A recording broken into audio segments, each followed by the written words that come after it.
यह है गहत की दाल, जिसे कुलथ या फिर इंग्लिश में हौज़ ग्राम भी कहा जाता है। तो आज मैं इससे बनाने वाली हूँ उत्तराखंड की बहुत ही फेमस डिश फाणा। तो सबसे पहले हम दाल को साफ़ करके जितनी मात्रा में हमने दाल ली है उससे डबल मात्रा में पानी डालकर रात भर के लिए भिगाने के लिए रख लेंगे। तो जब हम इसे रात भर भिगाएंगे तो कुछ इस तरीके का रिज़ल्ट होगा, यानी कि जब हम इसे हाथ से मसलेंगे तो ये आराम से मसल जाएगी। अब जो इसमें पानी था उसे हम निकाल लेंगे और उसके बाद फिर से 2 बार इसे अच्छे से वॉश कर लेंगे, ताकि इसमें यदि कोई मिट्टी रह गई हो तो वो भी साफ़ हो जाएगी। यह दाल बहुत ही स्वादिष्ट होती है और बहुत ही गुणकारी होती है। उत्तराखंड के घरों में इससे कई अन्य प्रकार की डिशेस भी बनाई जाती हैं और सर्दियों में बहुत ही ज़्यादा मात्रा में इसे इस्तेमाल किया जाता है। चलिए शुरू करते हैं। हेलो एवरीवन, कैसे हैं आप सब? आई होप आप सभी अच्छे होंगे। तो दाल मैंने तैयार कर ली है। इसके बाद हम इसे नेक्स्ट प्रक्रिया के लिए लेके चलते हैं। तो दाल को हमको पीसना है, तो मैं सिलबट्टे का इस्तेमाल करके पीस रही हूँ, क्योंकि सिलबट्टे का इस्तेमाल करके ही पहाड़ी घरों में इस दाल को पीसा जाता है। लेकिन यदि आप मिक्सी में से पीसना चाहें तो मिक्सी में भी पीस सकते हैं। तो थोड़ा थोड़ा करके हम इसे पीस लेंगे। यह दाल बहुत ही औषधीय गुण वाली होती है। इसमें शरीर के लिए आवश्यक कैल्शियम, पोटेशियम प्रचुर मात्रा में होता है। इसके अलावा शरीर में जो टॉक्सिन्स होते हैं उसे भी ये बाहर निकालता है और शरीर में जुड़ी एक्स्ट्रा चर्बी को निकालने में भी ये बहुत ही मदद करता है। क्योंकि ये दाल हमने रात भर के लिए भिगा के रखी है तो ये पीसना बहुत ही आसान होता है। देखिए कितने आराम से पीस रही है।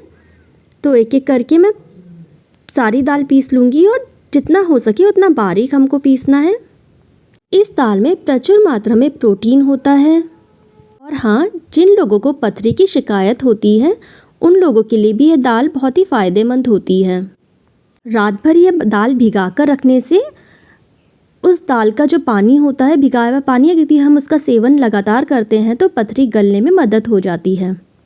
या फिर दाल का चूरन बनाकर भी खाया जा सकता है, या भीगी हुई दाल को चबाकर भी खाया जा सकता है।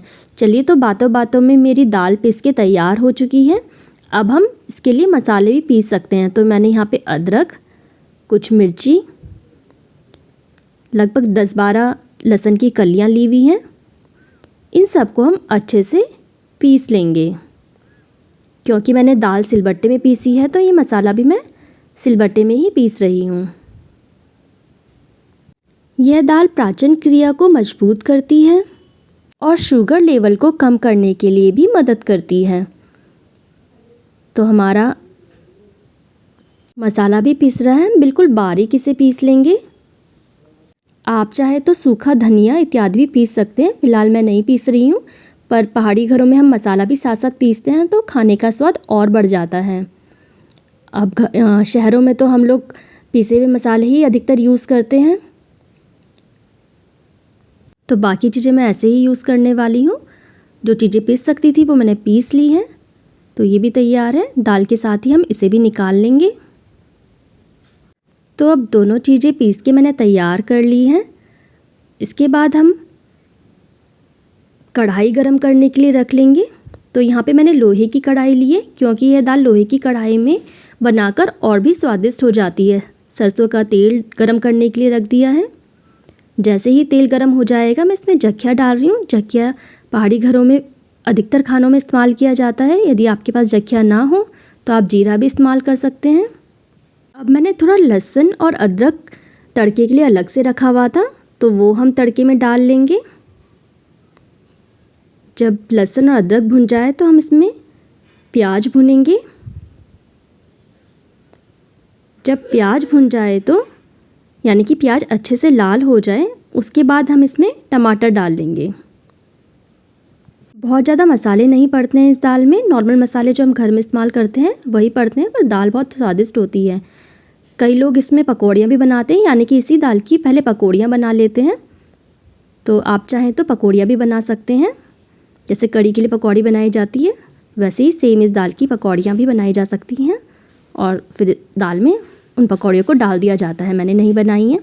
अब हम इसमें नमक, हल्दी, धनिया पाउडर इत्यादि ऐड कर लेंगे। कोई गरम मसाला इत्यादि ऐड करने की आवश्यकता नहीं है। और मसाले को अच्छे से पकाएंगे। मसाला अच्छे से पक जाए तो उसके बाद हम इसमें अपनी दाल यानी कि जो हमने पीस के रखी हुई है दाल वो ऐड करेंगे। तो अभी मसाला अच्छे से बना नहीं है। जैसे ही बनेगा तो तेल निकलने लगेगा। तेल निकलने के बाद हम इसमें अपनी दाल को ऐड कर लेंगे। दाल डालने के बाद थोड़ी देर हमको इसको ऐसे ही पकाना है।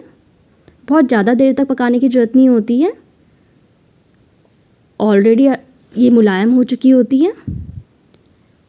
तो बस इसको हमने थोड़ी देर इस तरीके से पकाया है। इसके अलावा मैंने थोड़ी सी राई काट के रखी थी तो हम इसमें ऐड कर लेंगे। तो अच्छा सा ग्रीन रंग आ जाता है। ऑप्शनल है, पर अभी राई उपलब्ध थी तो मैंने राई डाली है।